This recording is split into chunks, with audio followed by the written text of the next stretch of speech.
Bonjour à tous, aujourd'hui je vais vous parler d'un jeu que j'ai eu sous le coude depuis très longtemps, ça doit faire 2-3 ans que je le laisse sous diverses formes. Il s'agit de Lancer, qui est un jeu de mecha assez étrange, assez curieux, un jeu qui a été fait par Tom Bloom et son comparse, qui sont deux personnes. Donc Tom Bloom, lui, c'est un dessinateur, qui est connu parce qu'il a fait un webcomic qui s'appelle Kill 6 Billion Demons, donc tuer 6 milliards de démons.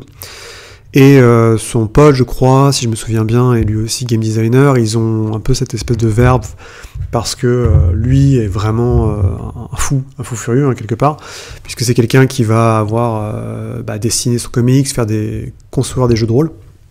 Et il a, je crois, que 2 gamins dans les pattes. C'est assez impressionnant. Il a fait notamment un jeu que j'aimais beaucoup qui s'appelle Kane, dont j'ai parlé dans une de mes vidéos, qui était beaucoup plus simple. Ça, c'est un jeu qui est un sacré mammouth. C'est un jeu qui a été annoncé il y a très longtemps, qui a été à l'origine édité par Massif. Donc Massif, c'est la société qu'ils ont créée tous les deux pour distribuer leurs jeux de rôle. C'était la croix à la bannière pour avoir un bouquin. J'avais fait l'erreur à l'époque de l'acheter directement sur leur site, ce qui m'a valu des frais de port assez incommensurables et un petit épisode que je passerai où quelqu'un m'a un peu roulé dans la farine quand il me l'a racheté en me promettant monts et marais en échange, j'ai rien eu. Bref, heureusement, le hasard a voulu que Dark Horse, donc c'est eux qui sont plutôt spécialisés, vous voyez pas là, mais voilà, en fait, eux. Donc Dark Horse, qui sont plutôt un éditeur qui est spécialisé dans les comics et dans les artbooks maintenant, surtout les mangas. Donc c'est un peu un éditeur qui a été racheté par Embracer qui se casse la gueule, a décidé quand même de publier du jeu de rôle, ce qui est son premier jeu de rôle, ce qui est assez intéressant. Je suppose que ça vient des connexions de Tom Bloom. Donc ça parle de quoi? Alors comme vous le voyez, c'est un jeu de mecha, ça se passe dans le futur. C'est un jeu qui est particulier parce qu'il fait quelque chose que j'aime pas du tout normalement dans les jeux de rôle. Il est très crunchy. Je m'explique. Le jeu fait à vue d'œil 300 pages, 350 pages, et les règles tiennent sur une vingtaine, et tout le reste, c'est... bon, je suis méchant, non, il y a un peu plus au niveau des règles, mais ça tient même pas sur 100 pages.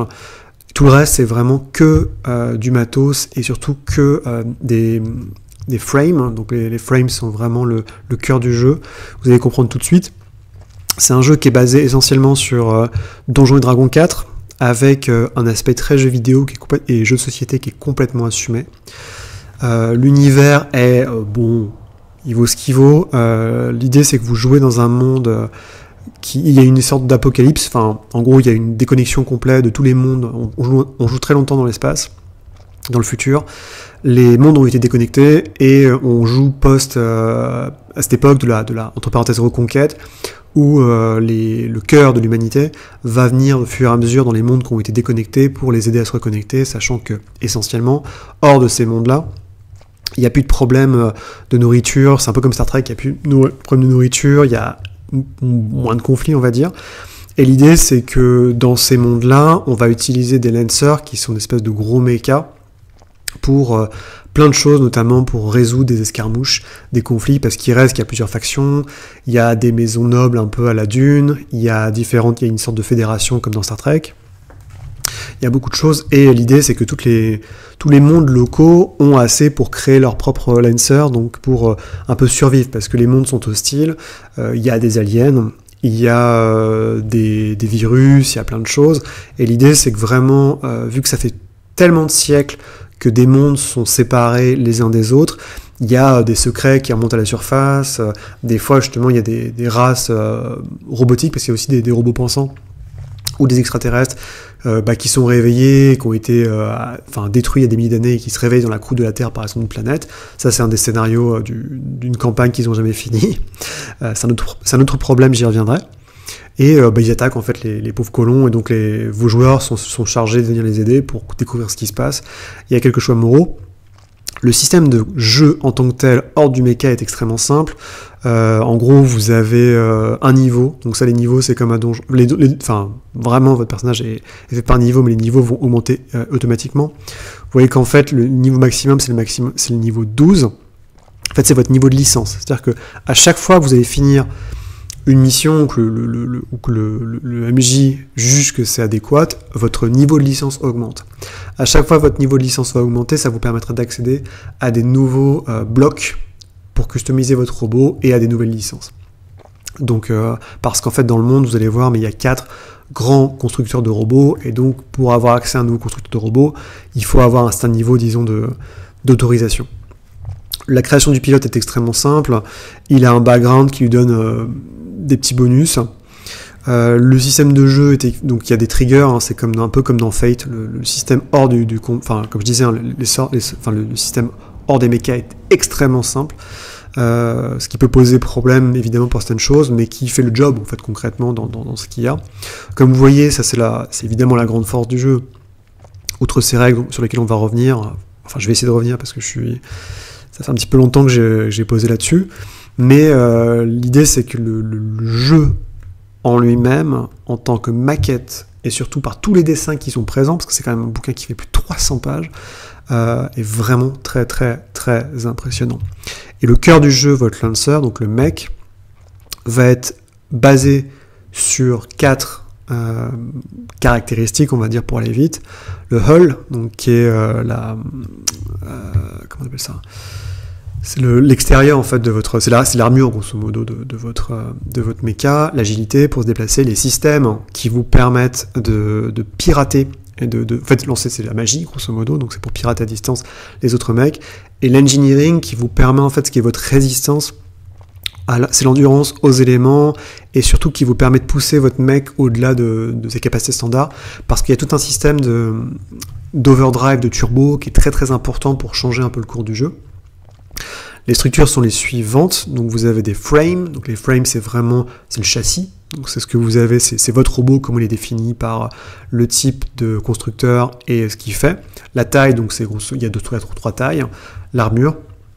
Les mounts, donc c'est vos emplacements d'armes ou d'objets présentement sur votre mecha.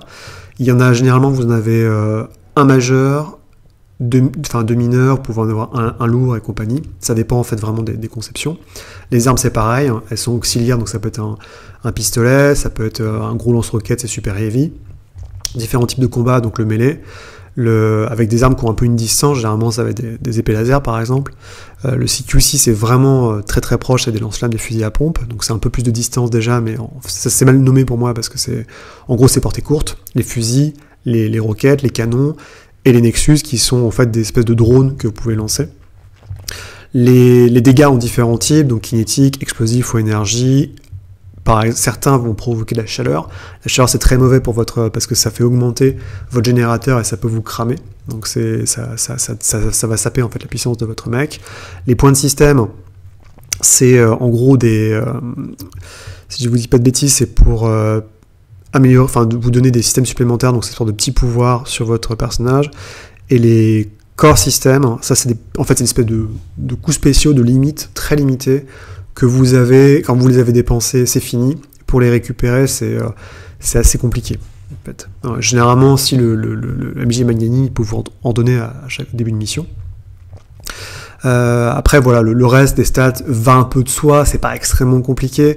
L'amélioration, donc en passant de niveau de licence, vous augmentez vos PV, vous augmentez votre cap de réparation, votre esquive, c'est vraiment selon, sachant qu'évidemment il y a le pilote qui va s'améliorer et le robot qui sont un peu deux choses différentes mais complémentaires évidemment, et vous avez les talents qui sont des coups spéciaux que peut faire votre personnage durant le jeu.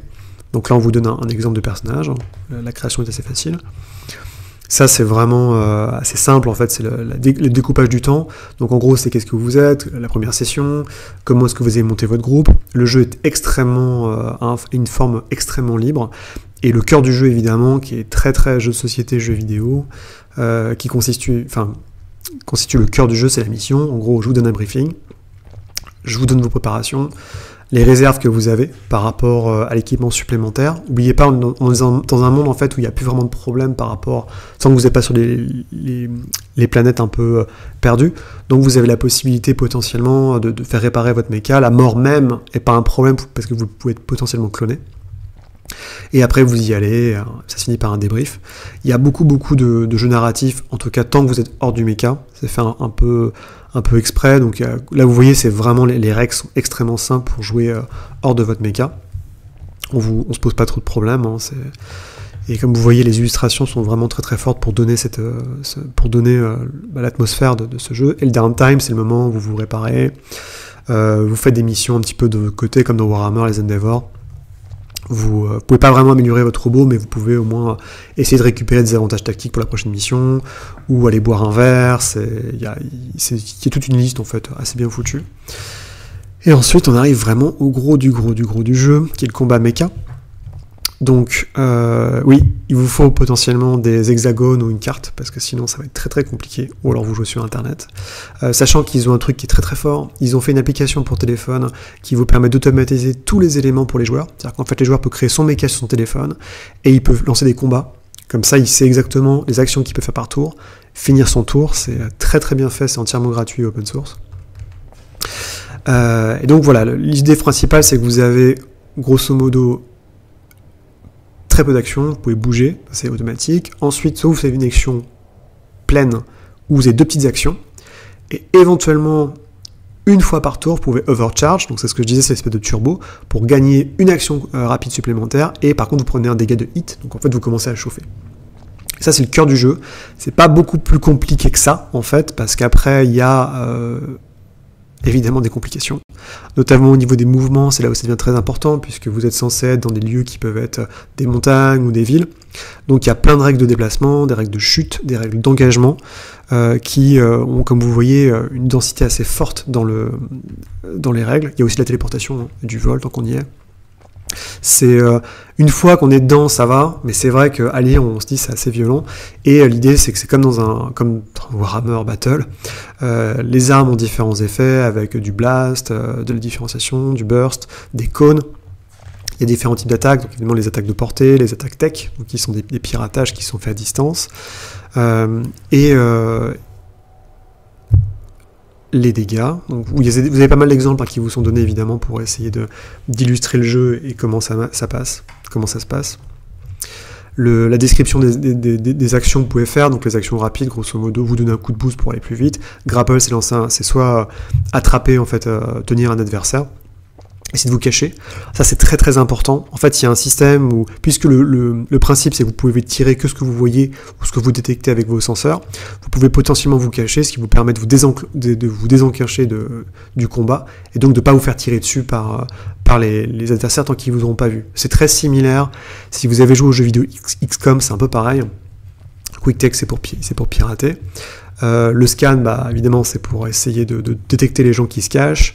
Invade, c'est pour pirater. Vous pouvez essayer de foncer dans un mecha ou faire une simple une petite attaque. Les actions pleines, donc c'est le barrage, vous tirez avec toutes vos armes, vous désengagez quand vous êtes en combat au corps à corps, utilisez une grosse action de piratage, faire une arme improvisée si vous avez rien, ou stabiliser, c'est quand vous chauffez de partout, vous êtes sur le point méca et sur le point d'exploser, hop, vous posez et vous refroidissez les moteurs. Il y en a encore d'autres, mais ça va être très simple, c'est préparer une compétence, activer la destruction du méca, si vous voulez vous barrer.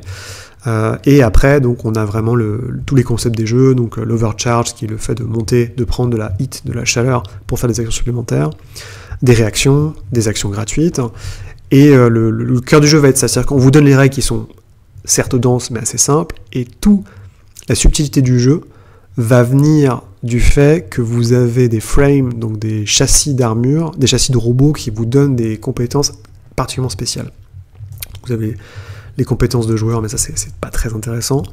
Paf, ça c'est très très bien, 2 pages, tout le truc est résumé, alors il n'y a pas les mouvements et tout, mais c'est très très simple et concis, c'est vraiment bien.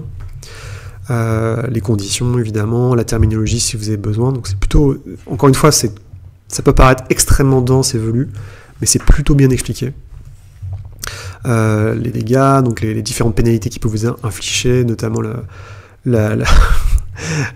meltdown du réacteur, donc qui est très très mauvais, qui peut provoquer une espèce d'explosion atomique, la mort et donc le clonage, le fait que il y a des imprimantes 3D qui permettent de réparer, enfin des grosses imprimantes 3D qui permettent de réparer vos mechas, et éventuellement les quirks, donc c'est quand vous êtes cloné, vous avez des bugs, vous avez des problèmes par rapport à vos personnages. Ça c'est des aliens, et ça c'est des robots pensants en fait, c'est des IA intelligentes. Donc le compendium qui est vraiment le gros truc, le gros pavé du jeu, puisqu'il va comprendre en gros tout, tout ce qu'il vous faut. Les talents. Donc les talents sont sur 3 niveaux qui s'acquièrent au fur et à mesure des niveaux, c'est pour vos joueurs. Donc par exemple, je sais pas moi, il y en a un, c'est dueliste. En gros, vous sortez un revolver et vous gagnez des bonus quand vous attaquez qu'une seule personne. Vous pouvez faire des parades. Donc tout est vraiment très bien expliqué. Mais évidemment, vous devez les connaître parce que c'est des éléments qui viennent changer un petit peu la nature du jeu. Il y en a certains qui peuvent potentiellement... Je crois qu'il y en a un, c'est un spécialiste justement des déchets toxiques et il peut créer potentiellement des grenades nucléaires à un niveau très élevé. Il y en a d'autres qui peuvent réparer, donc tous les classiques sont là, infiltrateur... c'est ça, c'est le cavalier nucléaire. En fait, il se fait une lance radioactive qui sort de son réacteur pour charger les gens. Le leader, le spotter, celui qui amène les tempêtes, qui fait des espèces de tempêtes électromagnétiques. Le technicien, la compagnie, j'en passe à des meilleurs. Alors voilà, ensuite ça c'est vraiment toute la description des effets que vous pouvez avoir dans le jeu, simplement. Et donc les intelligences artificielles, je vais passer un peu, ce que peuvent avoir les pilotes, mais encore une fois, vu que les règles sont extrêmement simples, vous n'avez pas forcément besoin de vous prendre la tête avec l'équipement pour les joueurs, même s'ils vous donnent quand même des petits éléments, ça va être des medikits, des grenades et compagnie, mais sur un jeu où essentiellement tout se passe dans les robots, bon, peut-être pas forcément hyper utile, mais ça a le mérite d'exister. Ensuite, on arrive aux licences. Donc voilà, ça c'est vraiment le cœur du jeu, c'est très très important à comprendre. À chaque fois que vous montez de niveau, vous avez le droit à de nouvelles licences. Les licences vous permettent d'obtenir des accréditations auprès des 4 constructeurs, donc IPS Northstar, Horus, Smith Shimano Corpro et Harrison Armory. Chacun a sa spécialité, donc il y a différents rôles grosso modo. Il y a l'artillerie, donc c'est pour tout défoncer. Les strikers qui sont vraiment les gens qui vont au corps à corps, les contrôleurs qui balancent des effets magiques, en gros ils font du piratage, le support qui est là pour aider les alliés, et le defender qui est extrêmement résistant et qui résiste à tout. Chacune des 4 en gros a sa spécialité, si je dis pas de bêtises. Et quand vous commencez, vous avez juste le truc de base, qui est le GMS, donc le General Massive System, qui déjà est pas trop mal parce qu'il vous donne de très bons bonus pour commencer. Il est assez généreux. Et l'idée, c'est que chacune des frames va vous donner à la base, enfin chacun des constructeurs va vous donner des bonus de corps automatiques qui, quel que soit le sous-type de robot que vous prenez après, donc le sous-type de châssis, ça c'est des bonus qui vous êtes donnés. Et je crois que vous pouvez sélectionner, après vous pouvez en sélectionner au fur et à mesure. Donc voilà, vous avez le matos de base, c'est vraiment les armes de base qui vous est donné avec le mecha standard, et les différents, voilà, ça c'est c'est la subtilité, les différents systèmes qui peuvent vous être attribués, donc vous pouvez en prendre, en fait, vous avez des points à répartir au début, et vous les prenez au fur et à mesure, donc c'est assez bête, vous déplacez une tourelle, vous pouvez changer la couleur du mecha, c'est plutôt simple, un système de vol. Et donc l'Everest, ça c'est vraiment les stats de votre mecha qui dépend du GMS. Donc c'est le robot avec qui tout le monde commence en fait, tout simplement. Donc vous voyez, il a un main mount, un flex mount, un heavy mount. Ces stats de Hull System Agility Engineering sont coup spécial, donc le core system de Power Up, qui fait qu'en gros, il va gagner automatiquement un dé supplémentaire sur toutes les attaques, tous les checks, tous les machins pendant un tour. Et en plus, il peut booster, donc il peut aller plus vite comme une action gratuite, ce qui vous explique que c'est vraiment les CP, donc les points de corps, donc de noyau, c'est vraiment extrêmement puissant. L'IPSN, il me semble que c'est les costauds. Eux, c'est ceux qui sont vraiment spécialisés dans le corps à corps et la baston, donc c'est surtout des gens qui vont attaquer, donc c'est rigolo. Je vous montre essentiellement, c'est pour vous montrer les illustrations, on va pas se mentir, mais chacun a, en gros celui-là, vous le voyez évidemment, il a une espèce de hache qu'il peut lancer, il a une grosse épée, et tout est lié à ça par rapport au niveau qu'ils ont. Vous noterez qu'il y a des niveaux de licence. Vous pouvez prendre des licences jusqu'au niveau 3. Chaque niveau de licence vous débloque évidemment des compétences, des actions ou des objets, des armes qui sont encore plus intéressantes. Le Drake, donc, qui est là pour tout péter. Encore une fois, il faut se plonger dedans. Je suis sûr que si vous regardez votre vidéo, vous êtes là, vous avez arrêté de connecter sur mes obscurs souvenirs de règles et vous appréciez uniquement les dessins, et quelque part vous avez bien raison. Tiens, il y a même un petit prise de notes, mais c'est vraiment, je pense, à jouer, parce que hélas, je n'ai pas eu encore la chance de le faire jouer un jeu qui est assez exceptionnel, bien que étrange, parce que justement, il a cette idée très forte de dire, je vais prendre Donjon 4, je vais prendre tout ce qui était fait dans Donjon 4 et je vais l'adapter à un jeu de mecha.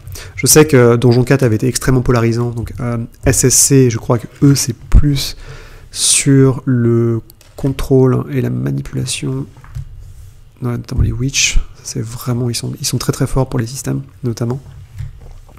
Mais c'était en fait oui, Donjon 4 il y avait des gens qui adoraient, d'autres qui détestaient, parce que justement il y avait un aspect jeu vidéo qui était un peu assumé, qui sortait évidemment du fait que World of Warcraft venait un peu dévorer les parts de marché de jeux de rôle, qui étaient déjà pas bien hautes à mon avis, suite à Magic et compagnie, mais bon, ça passons. L'idée de Tom Bloom et de son compère Miguel Lopez est vraiment assez couillue, en fait, de dire on va pas s'embêter, on va pas vous proposer un jeu simple, on va proposer un jeu qui est extrêmement crunchy, complexe de base, mais qui a tellement d'outils pour être joué de manière simple que tout est... Enfin, on estime que ça va attirer vraiment les gens qui sont intéressés par ce système. Il faut comprendre que tout ce que je suis en train de vous feuilleter là, jusqu'à la partie sur le MJ qu'on n'a pas encore exploré, donc les Horus, c'est vraiment les mechas un peu bizarres et étranges, qui ont des capacités très très très cheloues. Mais toute la partie donc, du compendium que je suis en train de vous montrer, jusqu'à la partie sur le MJ, est entièrement gratuite. C'est-à-dire que vous pouvez aller sur Internet, vous pouvez aller sur le site de Massif, et le PDF est gratos. Et c'est fait exprès, en fait, c'est pour que les joueurs aient la capacité d'avoir tout la documentation avec eux pour jouer, en fait. Mais par contre, déjà, le bouquin est très très beau, mais la partie pour le MJ justement est très très bien parce que elle vous offre tout un panel pour créer des missions et créer des PNJ, notamment des ennemis, qui est très très maligne. En fait, parce que comme vous voyez, le système des PJ est assez complexe. C'est-à-dire que vous avez le joueur, ses talents, vous avez le type de constructeur qu'il a choisi. Et Harrison Normandie, c'est vraiment les gros patapouf. Après, vous avez le modèle. Donc en gros, c'est vous achetez une Twingo, la Twingo elle est chez Renault, et en plus vous avez un permis spécial, donc ça commence à faire beaucoup. Sachant qu'en plus, vous voyez, il y a tous les trucs un petit peu indépendants à chaque fois à picoter. Et les PNJ n'ont pas ça en fait. Les PNJ sont beaucoup plus simples de conception, ils ont un rôle, donc en fait c'est un template, c'est un modèle qui est appliqué, et vous n'avez pas à vous embêter.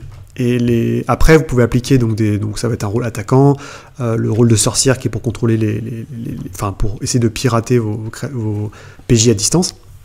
Et après, vous pouvez rajouter une sorte d'archétype par-dessus en disant lui c'est un commandant. Et le fait qu'il soit commandant le rend beaucoup plus balèze. Et donc la grande erreur de ce jeu-là, c'est qu'en fait, quand vous êtes MJ que vous commencez, vous dites ok je vais prendre 4 soldats. En fait, c'est pas une bonne idée parce que ça veut dire que c'est 4 PNJ qui sont des soldats, donc qui sont faits pour tout défoncer au corps à corps, et ça va être un cauchemar en fait pour vos joueurs en face. Alors qu'en fait, il faut vraiment mieux panacher. Donc évidemment, il y a des conseils qui vous sont donnés, que je vous encourage très fortement à suivre si jamais le jeu vous intéresse, parce que c'est vraiment un jeu où tous les réflexes qu'on a eu jusqu'ici ne sont pas bons. Dans le sens, oui, c'est crunchy, mais c'est fait exprès. La conception, vraiment la conception des batailles et des escarmouches est capitale, et il faut vraiment lire les conseils qui vous sont donnés parce que sinon ça va être un massacre en face quoi. Le jeu est pas facile, c'est vraiment fait exprès justement pour que les joueurs aient une adversité et que ça marche bien, et d'après tous les retours que j'ai pu voir ça marche très très bien. Mais les bonus, les conseils donnés pour le MJ sont vraiment très intéressants. Comment ça marche? En fait, il vous propose aussi un système en disant ne pas mettre tous les adversaires en même temps, c'est-à-dire que faire des espèces de vagues. Il y a des idées de faire différentes cartes de déplacement pour, si jamais vous commencez à faire jouer un scénario, avec des extractions, tenir un drapeau, faire de la reconnaissance, avec d'où viennent les ennemis, quelles sont leurs forces en présence, et comment vous gagnez, entre parenthèses, le combat. Génération de mondes, parce que tous les mondes sont extrêmement dangereux, il y a plein de petits trucs, vous pouvez faire un monde avec des nappes volcaniques par exemple, ce qui fait que ça chauffe beaucoup plus, et votre facteur de hit sur votre mecha est extrêmement dommagé. Et donc le compendium des PNJ, comme je disais, où on leur donne un peu des rôles un peu exact, donc toujours sur le modèle des artilleurs, contrôleurs, des defenders, strikers et support, avec différents petits modèles qui sont donnés sur une page, donc c'est beaucoup plus simple, entre parenthèses, on vous dit, il y a tier 1, tier 2, tier 3, selon le niveau de licence de vos joueurs, parce que plus ils vont avancer, plus ils seront balèzes, donc vous avez juste à prendre les stats, et ce qu'ils savent faire de base, et éventuellement vous ajoutez des trucs optionnels pour panacher si tu es le plus balèze. Donc c'est vraiment des archétypes de jeu de rôle, quoi. C'est l'archer, l'assassin, celui qui attaque, donc mettre 4 assauts par exemple, c'est une très mauvaise idée. À chaque fois on vous donne des conseils évidemment pour panacher, avec il y en a à peu près une trentaine simplement de ces concepts. Je rappelle que donc tout ça est disponible à la fois forcément sur Foundry, sur Roll20 et surtout sur l'application qui est donnée, qui est accessible sur téléphone et sur internet. Donc il y a vraiment à boire et à manger. Et encore une fois, le nombre de dessinateurs auxquels ils ont fait accès pour justement ajouter un petit peu de couleur à ce monde et à ce livre qui est quand même, on va pas se mentir, assez austère. Et tout à leur honneur, et ça rend vraiment, je pense que c'est ça qui a un peu créé la hype autour du jeu, c'est-à-dire que le Witch est l'un des pires modèles vraiment de contrôle à distance qui va vous filer des cauchemars. Donc ça c'est des trucs un peu humains, mais c'est moins intéressant. Il y a les monstruosités qui sont des espèces de trucs un peu chelous, et ça c'est les templates que vous pouvez rajouter sur les modèles de combattants en face pour les rendre encore plus costauds, notamment les élites, quand vous commencez à en avoir en face, vous êtes vraiment vraiment mal barré. Donc d'autres... Les ultras, c'est si vous voulez faire entre parenthèses un boss. Alors que vous en mettez qu'un en face et c'est rock'n'roll. Et enfin, donc on a le setting qui, comme je disais, est assez simple. Donc je disais ce qu'ils appellent un monde post-scarcity, donc post-rareté, où en gros il y a eu une séparation des mondes, ça s'est très très mal passé, et au fur et à mesure ils ont commencé à essayer une sorte de fédération qui essaie de regrouper les mondes qui ont été déconnectés depuis longtemps, avec évidemment tous les problèmes qu'ils peuvent rencontrer en termes de reconstruction, en termes de conflits, il y a beaucoup de choses. C'est assez panaché. Ils ont fait aussi des suppléments pour un peu rajouter un coup de peinture, mais essentiellement c'est quand même, malgré le fait que il y a quand même quasiment 100 pages de setting que vous pouvez lire à l'envie. C'est assez original en fait au final. Après il faut vraiment vouloir s'investir un petit peu dedans, le rendre. Donc voilà, par exemple toute la conception de la bureaucratie, l'espèce de fédération galactique, elle est assez violente. Et on vous donne un petit peu, c'est vraiment pour donner de la coloration à vos personnages sur ce qu'ils vont faire. Voilà, ça c'est vraiment pas mal en fait aussi, c'est l'idée de dire pourquoi est-ce que dans un monde où tout le monde a à manger, où tout le monde a de la place, on se bat encore avec les pirates, les combats spatiaux, les dominations de certaines factions, c'est plutôt chouette. Donc les forces armées, ça c'est un peu pour vous donner l'idée de ce qu'il peut y avoir en face. Il y a beaucoup... Ils sont vraiment allés jusqu'au bout sur plein d'éléments pour rendre vraiment votre univers coloré. Il y a vraiment de quoi faire là-dedans. Donc, concrètement, je ne le mens pas, mais il faut avoir le courage, après cette farcie, pas mal de règles, j'avoue, de se replonger dans dans un setting. Sachant qu'il y a des trucs que j'aime bien, c'est qu'ils ont mis des petites notules à chaque fois numérotées, en balançant un petit peu des facts, des petits faits divers sur le monde, en disant voilà ce qui se passe, les IA représentent 5% de la population mondiale, des choses comme ça, c'est assez chouette. Et des exemples de mondes en fait qui sont utilisés, on notera notamment Karakis, petit hommage, il y a aussi une sorte de maison Harkonnen qui se balade là-dedans, avec les mondes internes, les mondes externes, selon les factions qui les peuplent et les différents peuples galactiques qui peuvent exister. Aussi, donc c'est les baronies Karaki dont je parlais, donc JMS que vous connaissez, qui était l'une des principales organisations, et ensuite les différentes constructeurs de mecha, et qu'est-ce qui se passe en fait dans leur conception, les héritages qu'ils ont pu avoir de différentes colonies, et ce qui est sur leur contrôle. SSC. C'est pour donner évidemment de la coloration à votre robot, et sur le fait que... Parce qu'en fait, techniquement, si la licence vous permet de monter de niveau et d'améliorer votre mecha, l'accès au constructeur est entièrement à la bonté du MJ, donc doit marcher par un élément de jeu et d'histoire. Donc un peu de tout. Donc il y a des compagnies de mercenaires, il y a Voilà, il y a des espèces de locaux qui vivent un peu éloignés de tout. Il y a plein de choses, donc on vous donne quand même pas mal de petites choses pour parcimoner votre monde. Et des exemples de pilotes, je crois, sur la fin, pour rajouter encore plus de couleurs. Donc voilà, c'est un beau bébé quand même, hein, on va pas se mentir. Seigneur, il fait quand même 430 pages. Il vaut bien son prix, qui est de 45 balles, je crois, donc ça va, c'est pas non plus pété. Donc, que vous dire sur Lancer ? Évidemment, si vous cherchez un jeu assez simple narratif, c'est pas trop là qu'il faut regarder. C'est un peu, oui, c'est un peu ma baleine blanche à moi, c'est-à-dire que c'est un jeu que j'ai beaucoup maîtrisé, j'avais commencé à acheter un tapis et autres pour le faire jouer, mais ça a été toujours un peu compliqué. Je pense que c'est vraiment un jeu qui se prête à la virtualisation par internet, c'est évident. Toutefois, ça reste un produit assez original qui, à mon avis, a eu une sorte de... Enfin, peut-être que le fait qu'il y ait une hype qui soit montée dessus par rapport à la charte graphique, par rapport au fait que ça allait être un Donjon 4 exploité sous forme de mecha, a créé des attentes extrêmement fortes qui n'ont pas forcément été du goût de tout le monde, hein, simplement, parce que c'est pas encore une fois un jeu qui est vraiment pour tout le monde, pour les gens qui veulent des systèmes simples et légers, c'est clairement pas le cas. Il y a évidemment une tentative, il y a une très très très très grosse communauté aux États-Unis, notamment sur Lancer, beaucoup moins en Europe. C'est un jeu qui n'a pas été traduit. J'avais été un peu surpris quand il y a un mec qui avait débarqué sur les forums de Black Book Édition et qui avait dit moi j'aimerais bien trouver des volontaires pour le traduire en français. Et t'es là, tu fais mais t'as demandé l'avis des créateurs, parce qu'à mon avis ça va pas se passer comme ça.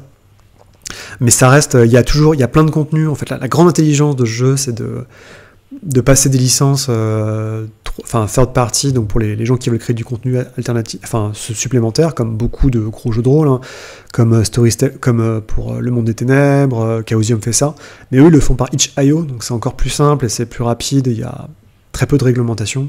itch.io, c'est une plateforme qui est essentiellement dédiée normalement aux jeux vidéo, mais il y a du jeu de rôle, hein, il y a aussi pas mal de jeux de rôle là-dessus. Et ça reste une expérience assez intéressante qui a donné des bébés, parce que après Lancer, ils ont fait Icon, qui est toujours en bêta test, je crois, qui est en gros une simplification de Lancer, mais pour faire du médiéval fantastique, dans la grande lignée notamment de Final Fantasy Tactics, dont c'est la principale inspiration. Le jeu est toujours à l'étude en bêta, hein, vous pouvez jeter un coup d'œil, de toute façon la charte graphique est quand même très très cool, même si moi évidemment je reste un gros convaincu de Kane, qui est ce jeu qui parodie un peu Jujutsu Kaisen, Persona et compagnie, avec un système très très simple et plus épuré. Alors évidemment c'est pas le même c'est pas le même investissement et c'est pas les mêmes durées de vie pour les joueurs, mais je trouve vraiment que c'est des gens dont il faut suivre le travail, qui proposent une expérience de jeu très différente de ce qui peut se faire par les gros éditeurs, et qui, malgré le fait qu'ils sont des indépendants, et très honnêtement, quand on commence à être publié par Dark Horse, qui est quand même assez connu pour faire une politique violente envers les auteurs. Je sais que Pix & Love, quand ils avaient sorti un de leurs bouquins chez Dark Horse, je crois que c'était un Sonic, ils avaient disons que les royalties n'étaient pas géniales, et donc essentiellement ils visent plutôt le haut du panier. Ça fait des artbooks de manga ou de jeux vidéo, donc il y a du fric sur la table.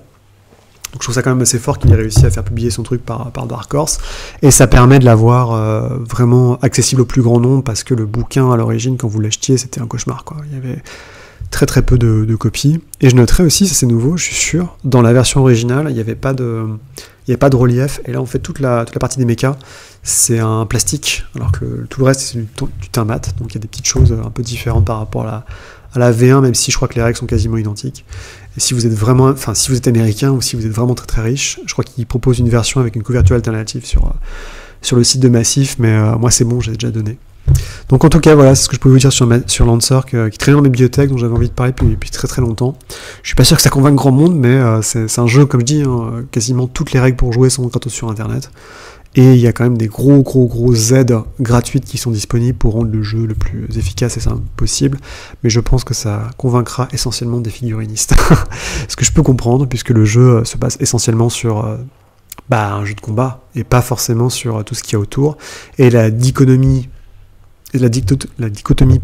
essentielle entre le fait d'être à pied et le fait d'être en méca rend que, évidemment, ça va être très compliqué de donner une expérience de jeu de rôle, disons, classique avec ce jeu, mais pourquoi pas, c'est aussi ça peut être une très très belle expérience, en tout cas c'est ce que je pense.